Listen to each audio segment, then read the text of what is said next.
What if the relationship was built to never arrive? A mouse runs because something is chasing it. A cat chases because something is running. Remove the mouse, and eventually the cat lies down. Remove the cat, and eventually the mouse stops running. But as long as both remain committed to the motion, the game survives.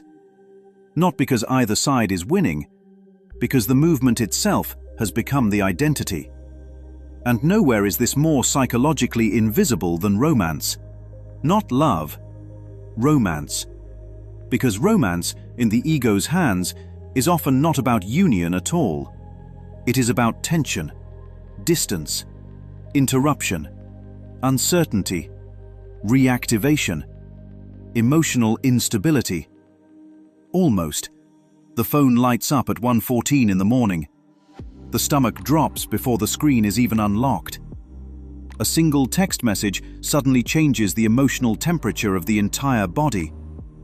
Hey, stranger. 3 days of silence disappear in 5 seconds. The mind immediately starts producing meaning. Maybe they miss me. Maybe this time is different.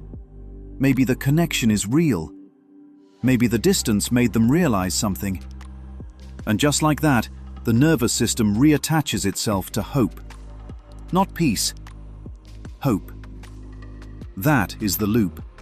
The ghosting, the breadcrumbing, the hot and cold behavior, the disappearing act, the sudden return the moment healing begins, the "I miss you" arriving exactly when detachment starts working. And people call this chemistry. But what if the chemistry was actually anxiety? What if the relationship was built to never arrive? That changes everything. Because suddenly, the entire structure starts looking less like love and more like a treadmill powered by uncertainty. The pursuer says they want closeness, but watch carefully. The moment the avoidant fully moves closer, something often shifts. The obsession weakens. The emotional voltage drops. The fantasy begins losing oxygen. Why? Because the pursuer did not merely become attached to the person, they became attached to the pursuit. Likewise, the avoidant says they fear intimacy. But many avoidants unconsciously require pursuit in order to maintain identity.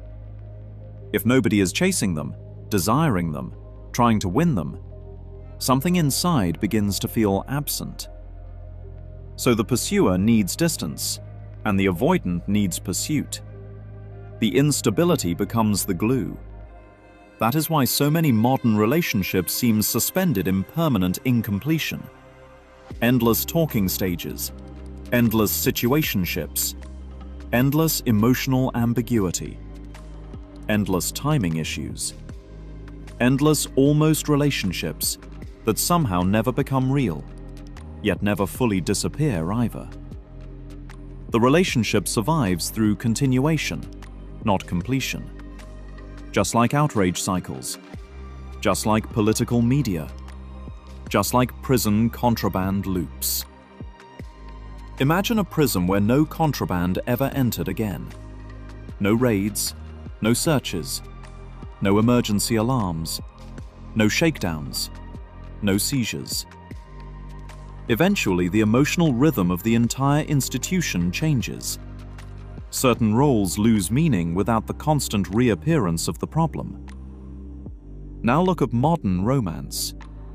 No ghosting, no withholding, no ambiguity, no emotional games, no fear of abandonment, no intermittent reinforcement, no uncertainty. Would people still call it passion? Or would the ego suddenly whisper something terrifying? This feels boring. That may be one of the most devastating realizations a person can have, because many people have never actually been addicted to love. They were addicted to activation. The body became conditioned to emotional spikes.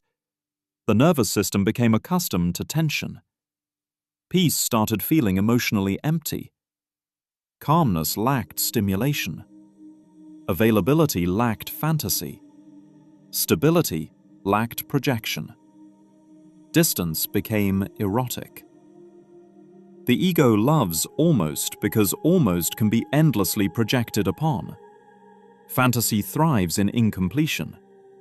The unavailable person can become spiritually magnified into a soulmate, a twin flame, the one, because reality never fully interrupts the imagination. Arrival collapses fantasy. That is why the ego often fears actual intimacy while claiming to seek it. Real intimacy ends performance. Real intimacy ends chasing. Real intimacy ends strategy. Real intimacy threatens the entire cat-and-mouse structure because the game depends on motion. And if the motion stops completely, who am I without someone to pursue? Who am I without someone withdrawing from me? Who am I without emotional uncertainty? Who am I without longing? Who am I without checking my phone every 7 minutes? Who am I without replaying conversations in my head? Who am I without fantasizing about reconciliation? Who am I without the next hit of emotional possibility? The ego cannot answer those questions honestly because the ego itself is made of psychological movement. It survives through becoming. Soon I'll be loved. Soon I'll be chosen.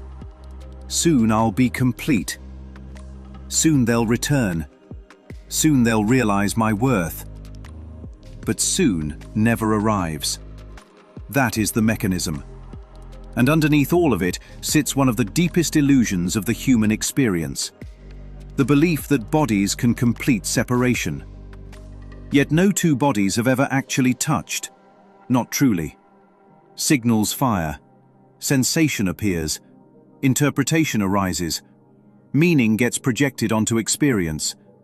The mind takes temporary nervous system responses and turns them into metaphysical conclusions. This is my person. This is completion. This is union. This is love. And so the chase continues.